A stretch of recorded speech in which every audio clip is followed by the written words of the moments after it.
Nice. What a build-up. Right?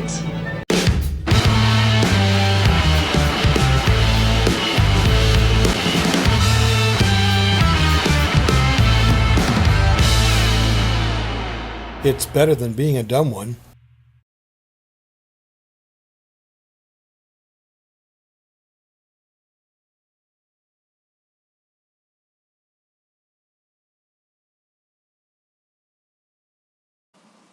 There, are you all set? I think so. Okay. Welcome to the Intelligent Donkey, everybody, and I'm with the Dafter, That's known me. as Luna Rosa. On our channels, anyway, she is known as that. That's not her real name, of course. Sure. Luna Rosa. I don't know. Rosa could be something, but that's not it. It's true. Anyway, all right, we're going to do something that we haven't done in a while. Specifically, we're going to do an orchestral reaction. I think that's the better way of putting it. Yes. Than saying classical, because this is definitely post-classical era. In fact, it's post-romantic era. In fact, it is in the early 20th century. Oh dear. Okay. All right. Just That's like cool. just like Gustav Mahler, only it's I think a little bit later. I don't know the exact date when this particular work was composed, but we're talking today about a composer named Bela Bartok. Oh. And I'm going to show this on full screen.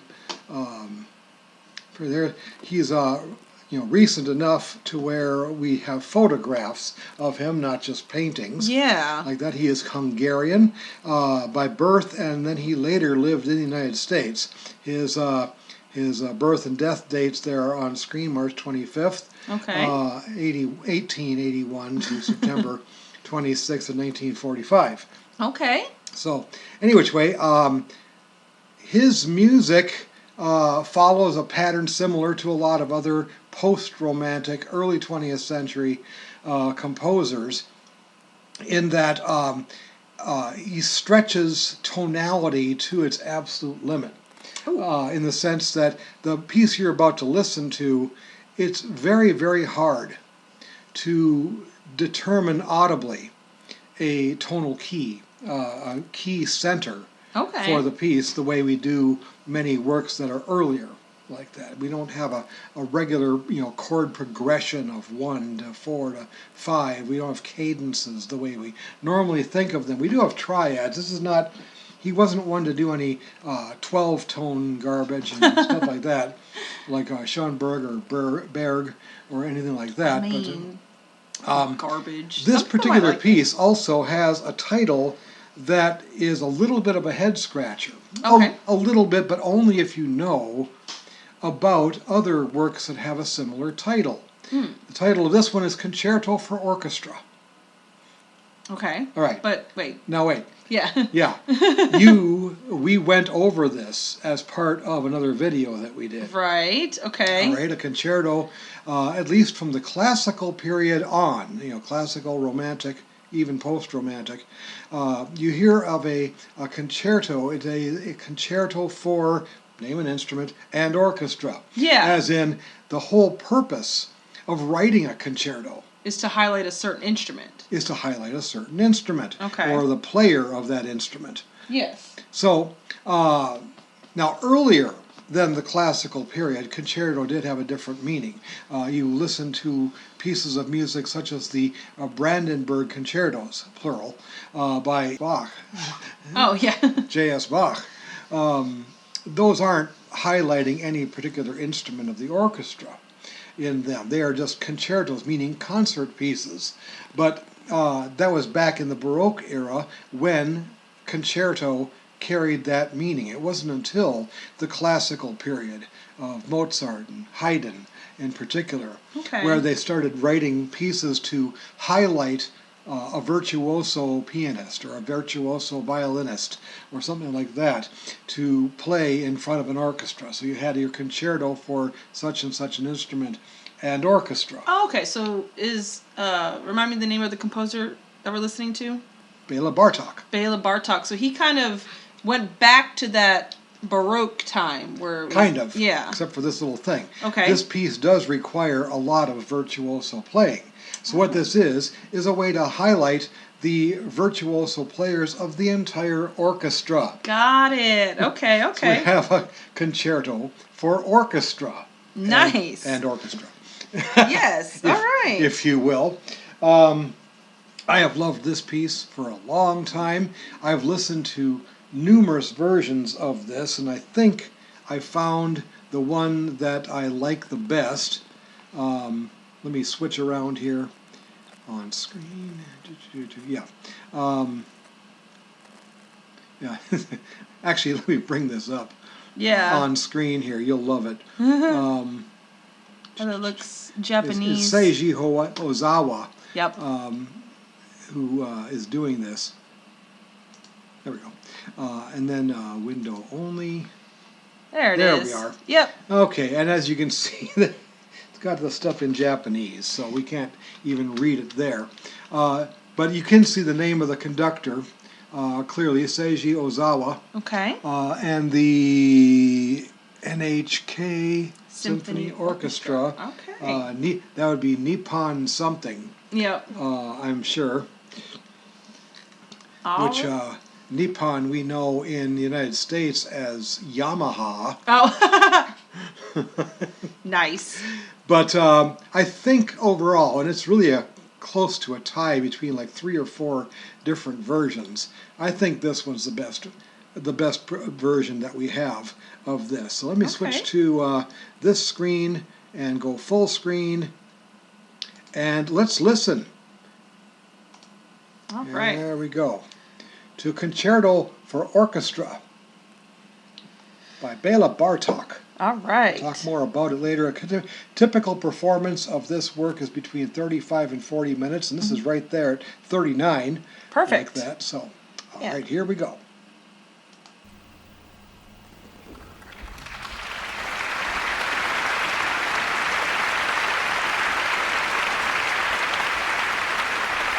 Up we go.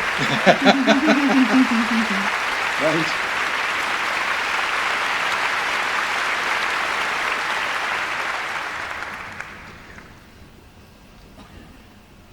Oh, by the way, it's in movements. Oh, okay. So it's almost like a short symphony, but not quite. Mm-hmm.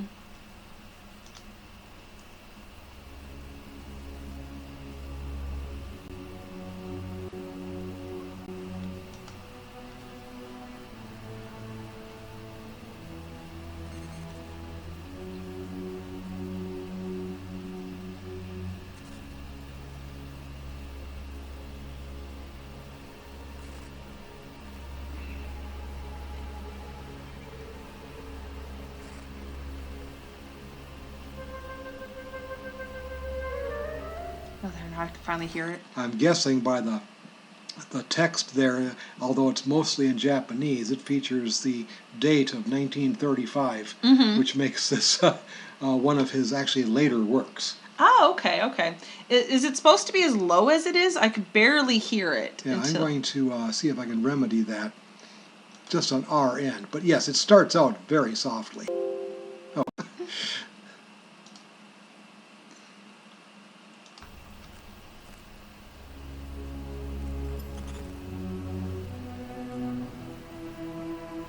I'm guessing the recording was in 73. Oh, yeah. I was going to say, by that hair? Mm-hmm.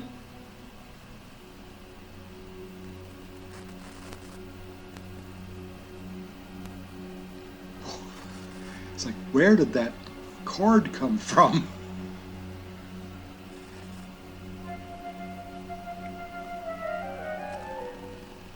I love it. Mm-hmm.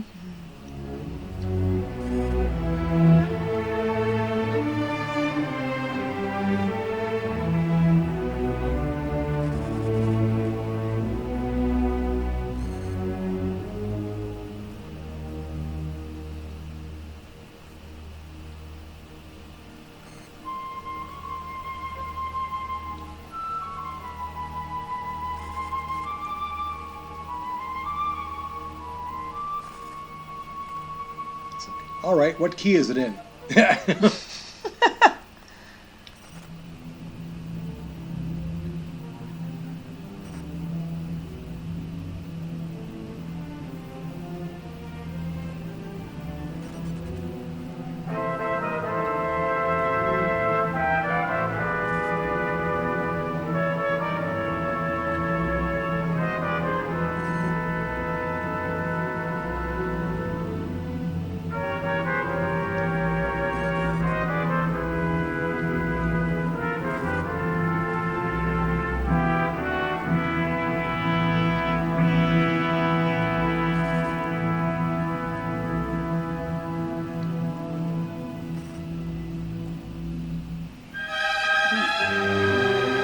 Nice.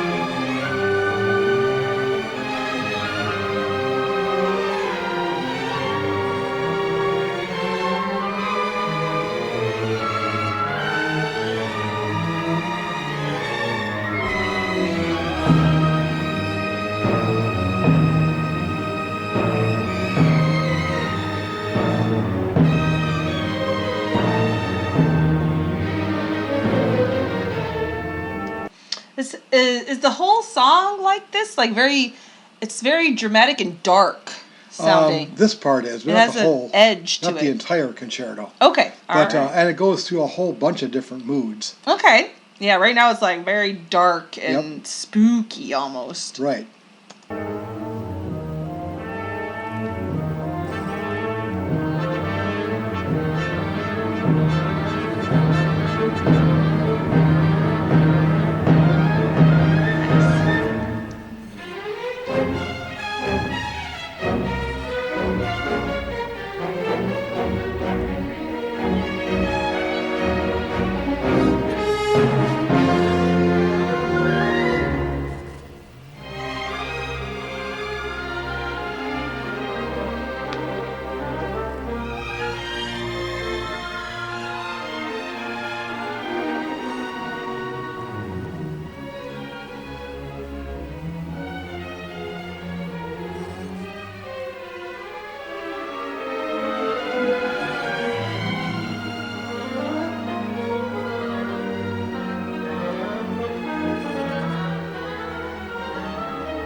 That's for your nephew. Yep.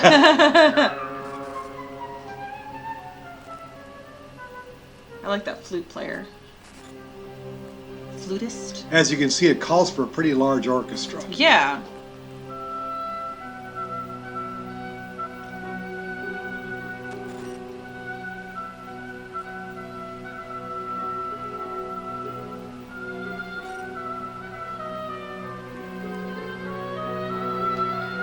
Oboe.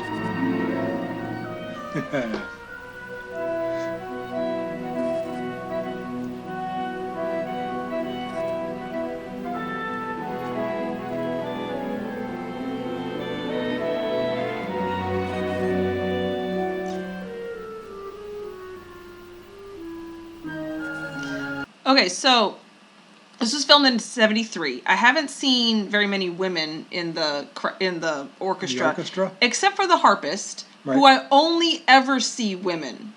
I never have seen a male harpist. This is true. Well, I mean, I don't know if that's just one of those tradition things. I don't know. That's interesting. All right.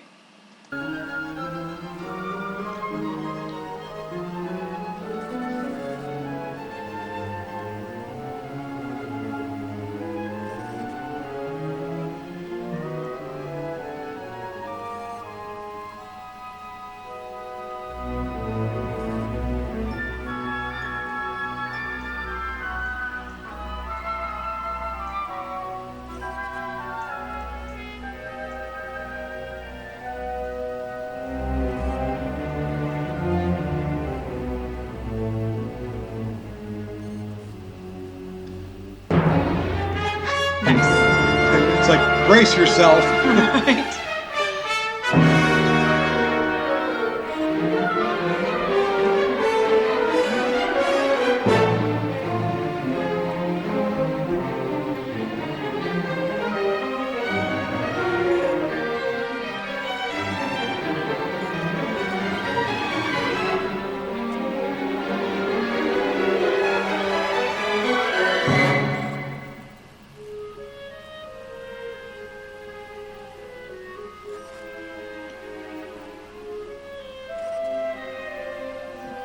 Name an instrument, there's a concerto for it, but he's got the whole orchestra doing it. Right. Well, I was going to ask, is the bassoons, do they get a highlight?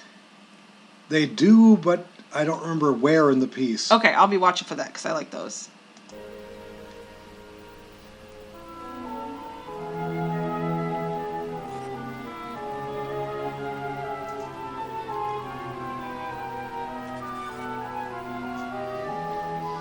I love the fact that he doesn't have a tonal center, but it's not distorted. It's not dissonant. Okay. Not as dissonant as some. Right.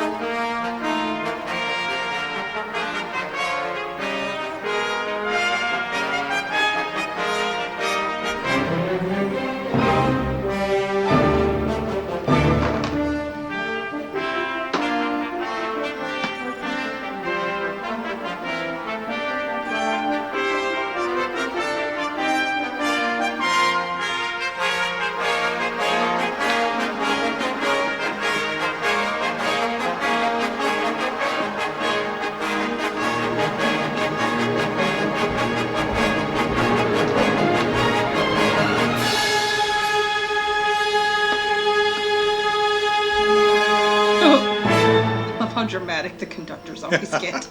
It's just so great. Ozawa's always like that. Always has been like that. Mm-hmm.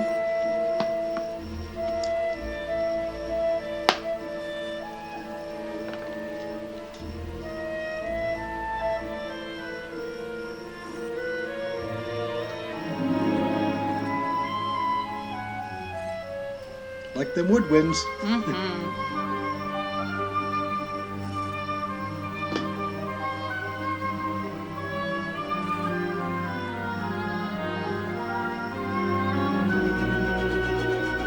Got two harps. You see that? So pretty.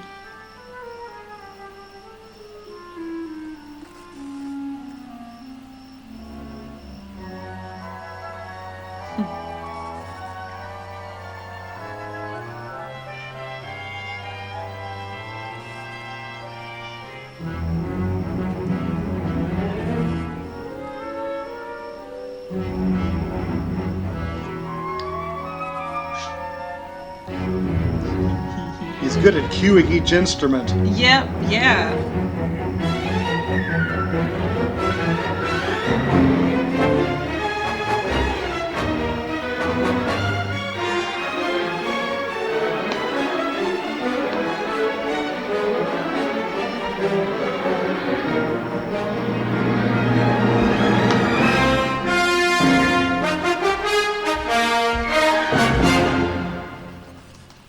End of first movement. All right, okay. That went through a lot of moods just in that first movement. Yeah, it did. I'm thoroughly impressed with the work in general.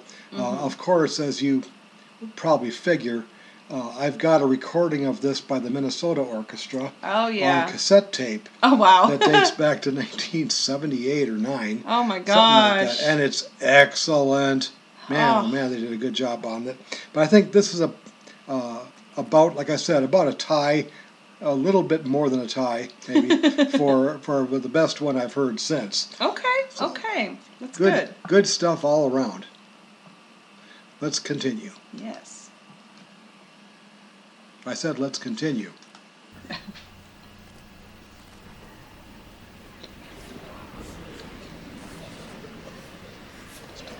Again.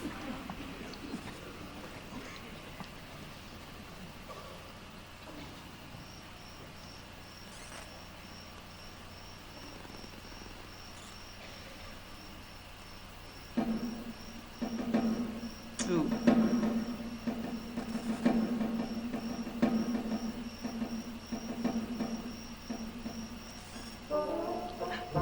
There we go. There we go. The bassoons in there. They're so fun.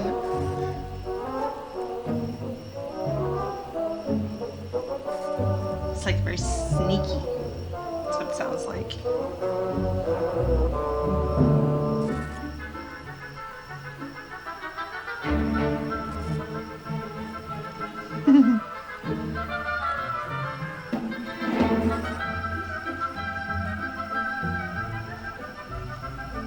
That's called a snare drum, right? Yep. Yep, that's what I thought. I like the snare drum.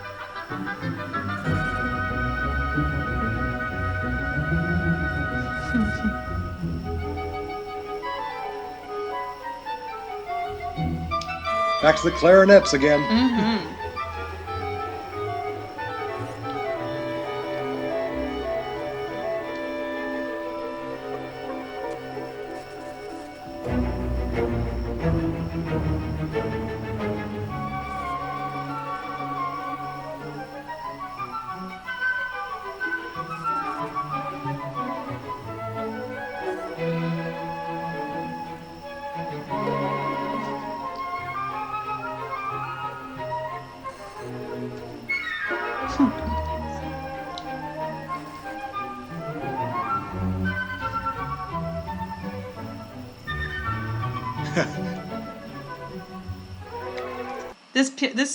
This mood is like almost like a happy childlike mood. First it's all deep and dark and scary, and now we're like fluttering through the hillside with the fairies. I don't know.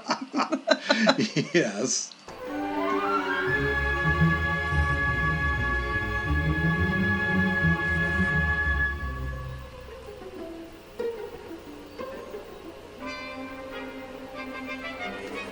Trumpets with mutes. Oh, yeah. They didn't have those on there before. Nope. So they must have just put those on.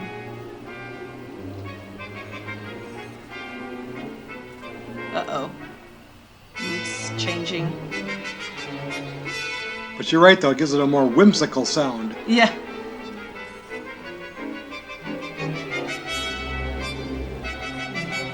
A higher sound.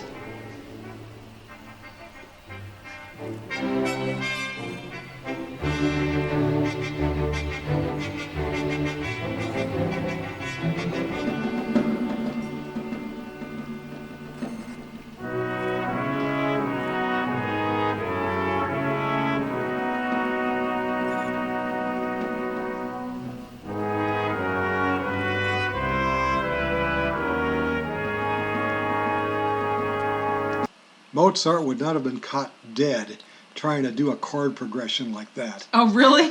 Well, Mozart can... Just kidding.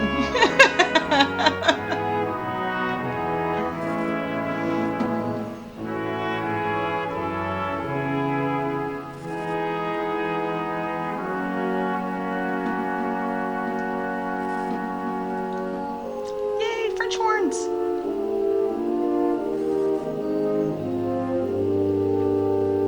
Get the horns. What I meant by that was that Mozart was arrogant. He was rightfully arrogant because he was amazing, but he was a little bit arrogant. Although most other composers of the era composed the exact same way. So Joseph Haydn would not have Beethoven's music teacher, I might add, wouldn't have been caught dead with making a chord progression like that either. Well, isn't it great that music changes and evolves over time? Oh, yes.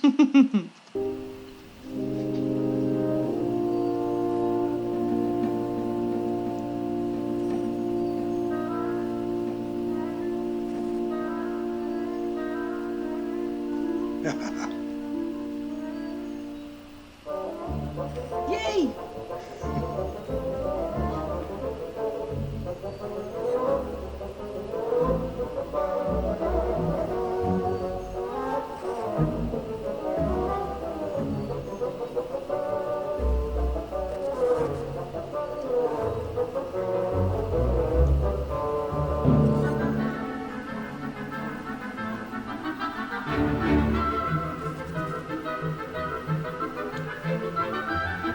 Almost jazz-like syncopation.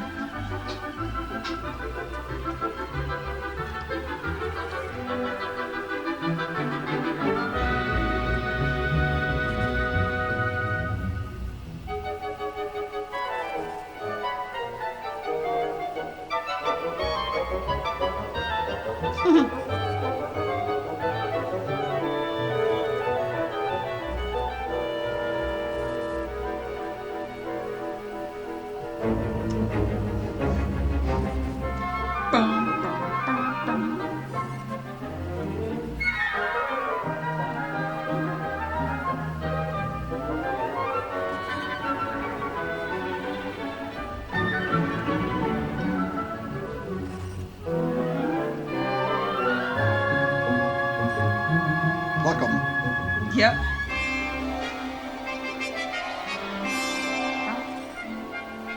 Just barely touching the drum back there. Yep.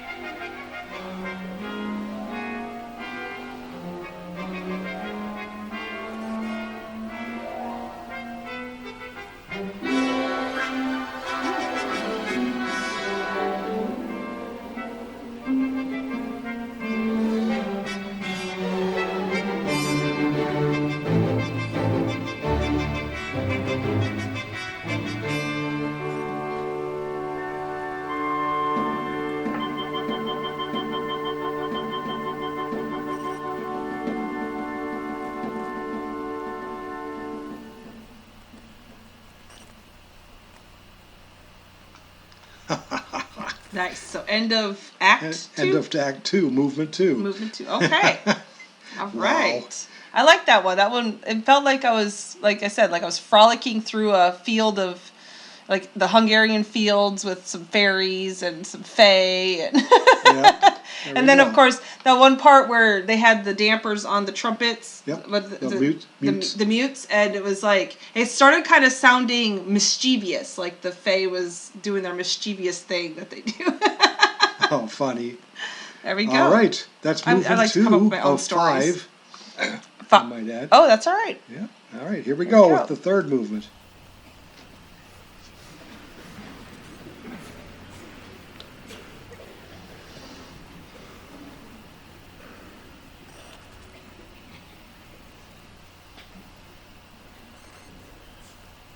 Don't ask me to translate the Japanese.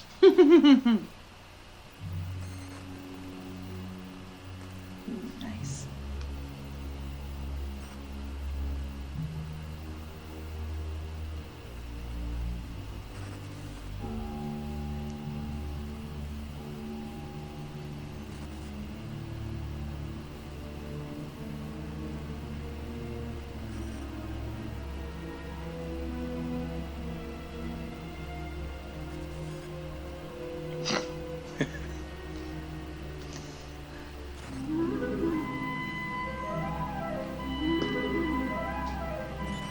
That's a nice duet there.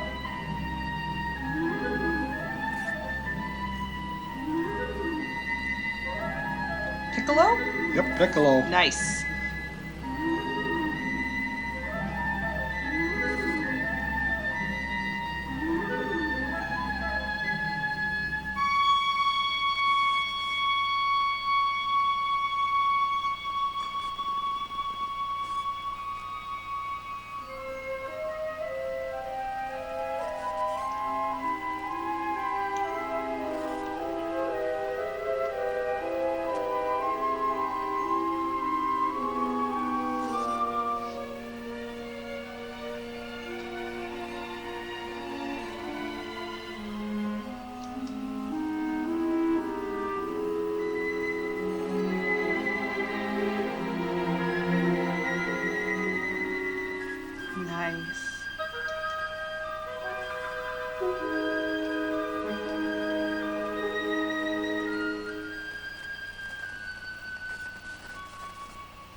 Let's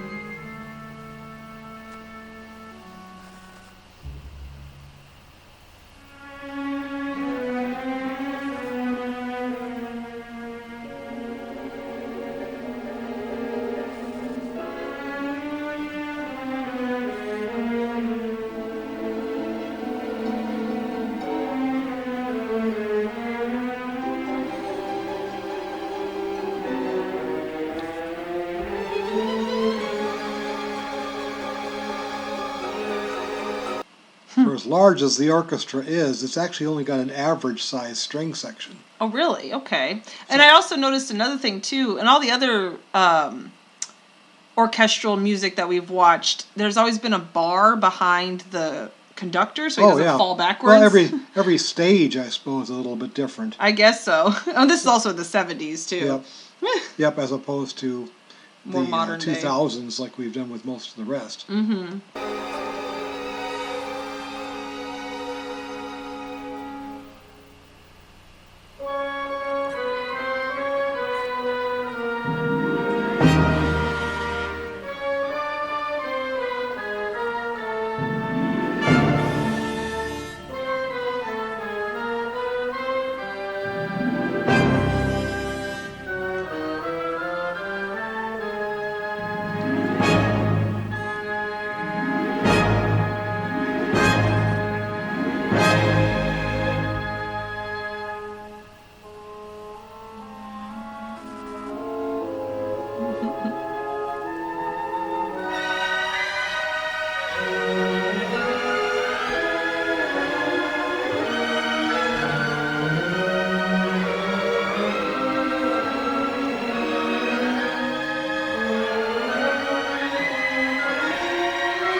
Did you catch that? There was something going on different than, like there was two things going on. But also, did you catch that was almost the exact same chord progression, complicated as it was heard in the first movement? Oh, okay. So he's doing pulling a little Beethoven on us here. Okay.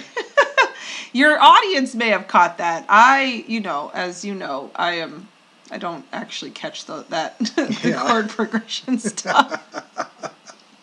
But I do enjoy the music. Oh, yes. But the first time I heard that, I'm going, wait a minute, they played that in the first movement. I was like, nice. I recognized it right away. That's awesome. But they ended it differently, and they had a little bit of it was different at the ending of it and so forth. Then, of course, they progress right into the rest of this. Okay.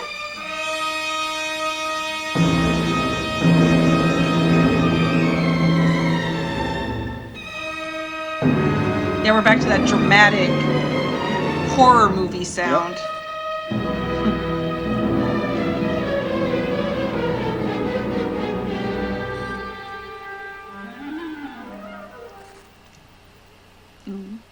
Then we have that.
Oh, wow.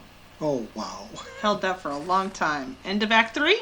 End of Act 3. Okay. Wow. I mean, what a lot of great moods and things. The things that Bartok did with the orchestra here. I mean, I look at it too, and you think about it. The individual musicians in the orchestra, for the most part, have parts to play that aren't terribly difficult compared to the rest of the repertoire. I mean, this is not an easy piece, but by any stretch, but it's not like terribly difficult either. Okay. What this really is a challenge for the conductor to hold it all together. Wow. Well, of course, you have an amazing conductor to be able to. Oh yes, Ozawa's great. Part 4.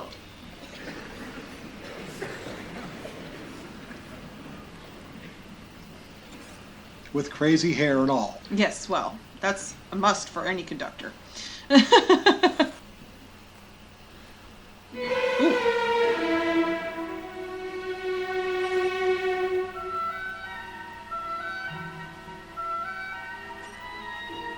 Fourth of 5. Okay.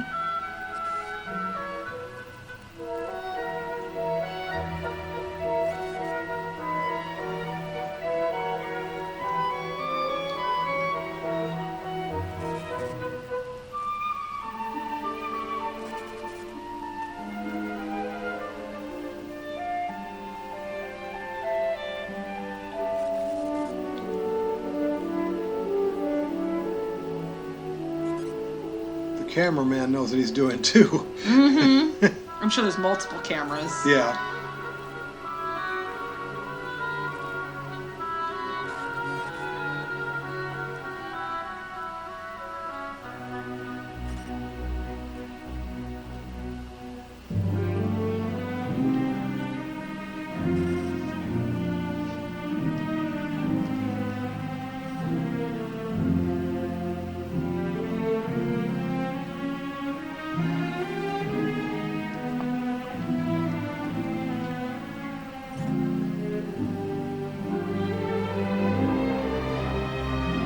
Closest they get to a tonal center.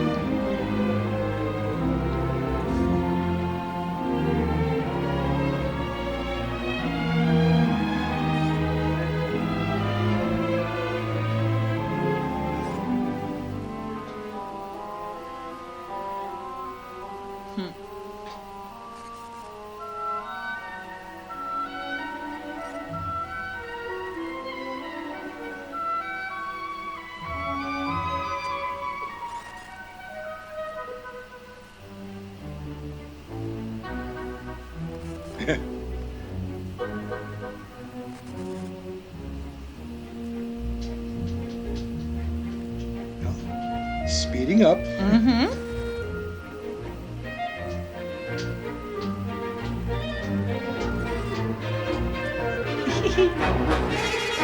Oh, wow.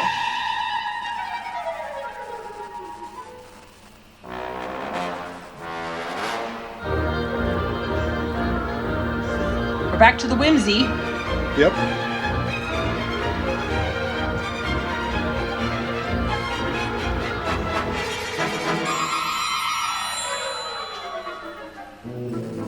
Nice. Even the tuba gets a little solo.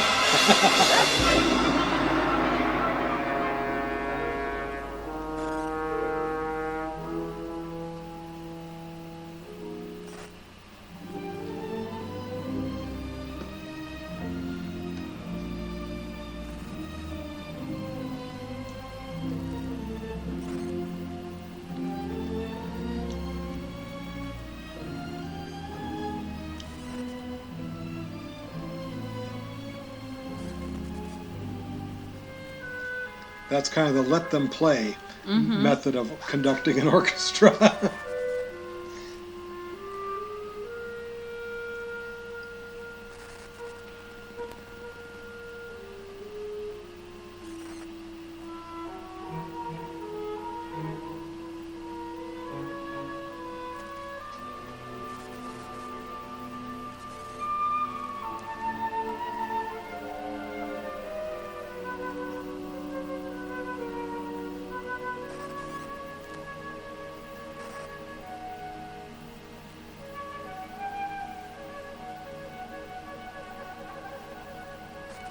Nice.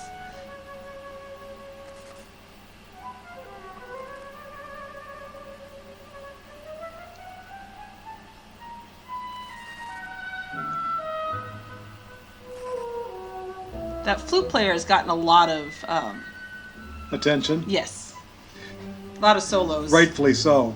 Yeah.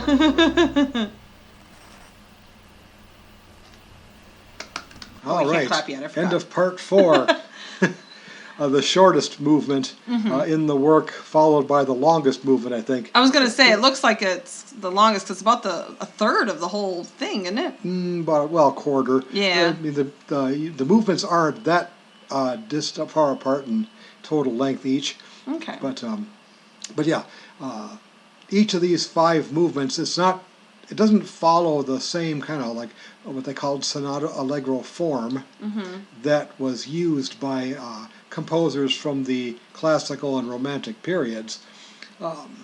But it all kind of is cohesive. It sounds like it belongs together. Yeah, it does. Even though it's got all the different moods and the whimsy and everything else. Well, it's kind of like going back and forth between like almost like that dark evil sound to this light.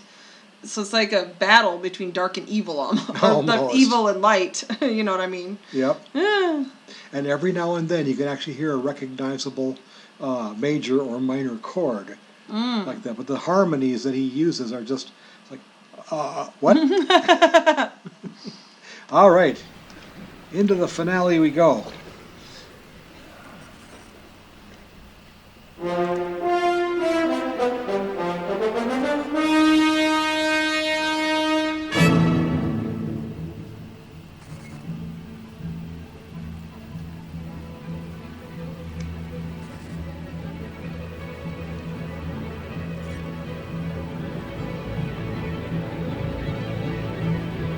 Nice. What a build-up. Right?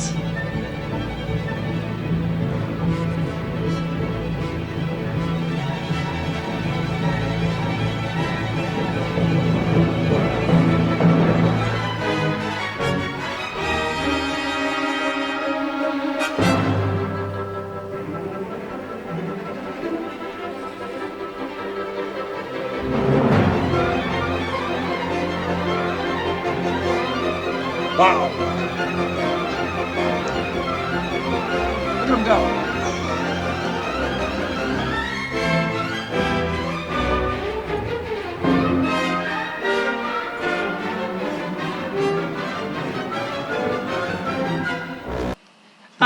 I can see why orchestral music has just moved so easily into the movie, TV show, and video game. Oh, sure. Because it fits, they're made for each other, it seems like. Yes. Like this song that was written long before movies sounds like it could be. Movies in 1935. Oh, yeah. I was thinking there was sound in movies. I was thinking about 1881 when he was born. Okay, Oh, yeah. I messed up. Anyway, but even still, it was like the very beginning of movies. Like, it sounds like it could be in a movie. Like, Oh, sure. Oh, sure. Easy peasy. Just slot right in there.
Love it. It's different You wind hear each instruments. instrument enter again. And there's that flutist again.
drums hard. Yep. Aw.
Now we're back to the dramatic. Again.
What bizarre harmonies. Right?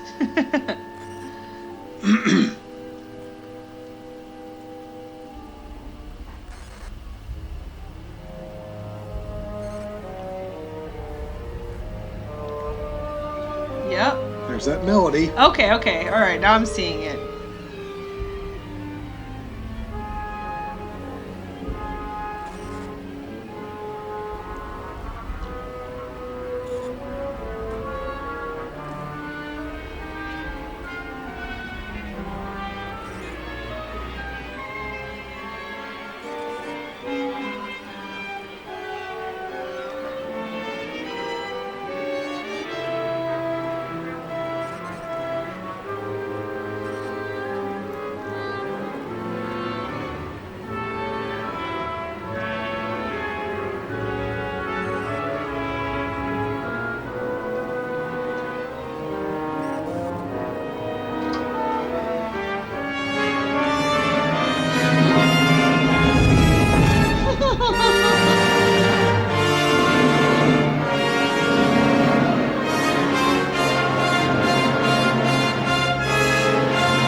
Nice. Props to the editor as well on that one.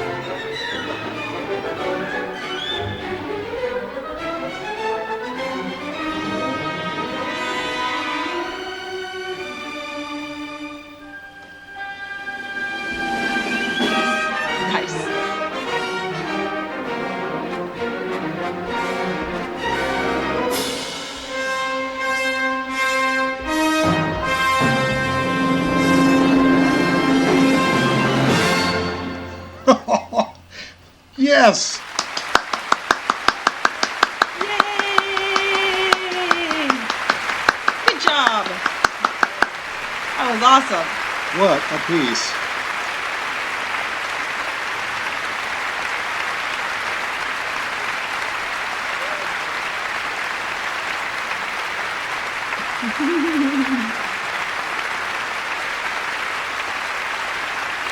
Shake a bow. Very nicely done. I mean, what a way to work up an orchestra, I'll tell you. Right? Oh, man. I remember in the St. Cloud State University Orchestra that we attempted a lot of pieces. The word attempted is in italics, right, and so forth, like that. But a lot of them were never performed for the public. What we did was that we had them as part of our conducting class. I took 2 seminars or 2 semesters worth of conducting. Okay. And we would pick out movements out of individual pieces and so forth. And I don't remember anybody actually even attempting to conduct that any part of Concerto for Orchestra. I remember the orchestra got a little bit ticked off with me when I picked the final 2 movements of I think it was Bruckner's Eighth Symphony. Oh no! Oh dear! So you're gonna make us do what? And it was all just sight reading and winging it and learning how to rehearse an orchestra to learn how to do a piece. Wow. And yeah, they didn't like that one too much. That was arguably, I mean, the third, I did 3rd and 4th movements of the symphony, and the 3rd movement wasn't so bad, but the 4th movement was a very difficult piece of music to play for the orchestra. Now this one wasn't so, I mean, it was difficult, but not like one of the most difficult things. Right, but if the conductor, it would be very difficult for him. Yes, because the conductor has to hold it all together, and that's not easy. No. With a piece like this. And then, so remind me the conductor's name in this one? Bela Bartok. No, that's the composer. Who's the conductor? Oh, Seiji Ozawa. Ozawa. I wonder if he is still with us, as this was, 50 years ago. I'll have to look it up to tell you the truth. Yeah. Look it up on screen here.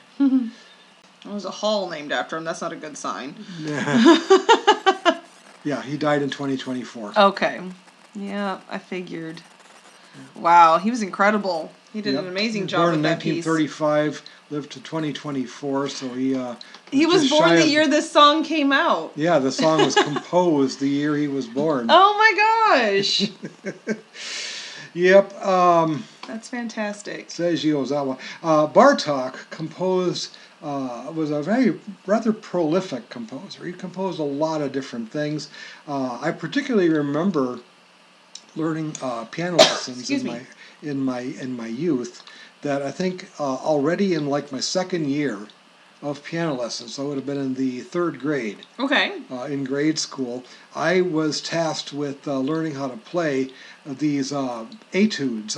They had a special name for them. I wonder if I can find that as well here. Piano pieces. Microcosmos. Oh, there's a BTS song called Microcosmos. Okay. Depending on your pronunciation by language here, the microcosmos were piano etudes. They were learning pieces, deliberately constructed to be exercises for your fingers. Spelled exactly like that too, the song. Okay. Yeah. And the some of them were rather easy, but some of them were, oh my goodness, what is my piano teacher making me play here? Oh my gosh. And then there's the piece, and I suppose I can look that up here as well while I've got got you all captive here, where a Bela Bartok piece was found in, of all places, an Emerson, Lake and Palmer album. Oh my gosh. As in their first album. As in the first track on their first album. Oh my goodness. Yeah. The first track on the album Emerson, Lake and Palmer, their debut album in 1970, is called The Barbarian. It's an arrangement of Bela Bartok's 1911 piano piece Allegro Barbaro, but originally... Nice! That is so cool. Yep. And I didn't know that until decades after I bought and heard. I didn't buy it. I'll tell you the story about that sometime when we actually react to it. But when I acquired the Emerson, Lake and Palmer album, it wasn't until that was in I got the album in 1971. Okay. No, 2. Yeah, 1972 is when I actually obtained the album as a gift. Okay. And it wasn't until at least that I can think of, about 2002, 2004, somewhere in there, that I finally heard that was actually a Bela Bartok. Oh, that's so cool. Okay, so now next, our next video that we need to do is we need to react to that song, because I've never heard it, and then you need to react to Microcosmos. Microcosmos by BTS. Yeah, there and you go. I wonder if they used some of Bela Bartok in that song, and I just never noticed it before. Possibly. Because Bartok is among the more... popular isn't the right word, but he's better known than a lot of other post-romantic composers. Okay. Possibly because he's a little bit more approachable. A lot of music that came out of the 1920s and 30s was so dissonant and distorted that it was almost impossible to listen to. It was very, very difficult, and it was getting worse by the year. But Bartok, although he did, he stretched tonality beyond limits that were never heard of in the classical and early romantic period. I mean, you'd never hear Beethoven do a chord progression quite like that. Beethoven would probably do a number of odd key changes, but here you can't tell what key Bartok is even in at any point. And it's not a problem. It's not a problem because you can hear the melodies and progressions and the counterpoint and the things that he's trying to do sonically. And it works. Yeah, it all works. The That's same thing is awesome. true of the Microcosmos and the and the rest of them. Okay, that's what we'll have to do that for upcoming video. Then a twofer with that. Yeah. To carry out where Bartlett's music has gone in the modern day. Yes. Yeah. There you go. All right. All right. Well, if you liked this, click the like button. I hope you did anyway, and share it with your friends on social media and subscribe to the channel if you have not done so already. And assuming that this doesn't get blocked, meaning that you're watching this on YouTube right now, we do put any of the blocked videos on my Patreon, patreon.com/intelligentdonkey. Yay! There's no dash in there and no space either, despite my brief pause in there. Any which way, check out all of our stuff like that, and don't be a donkey of limited intelligence. Instead, be an intelligent donkey.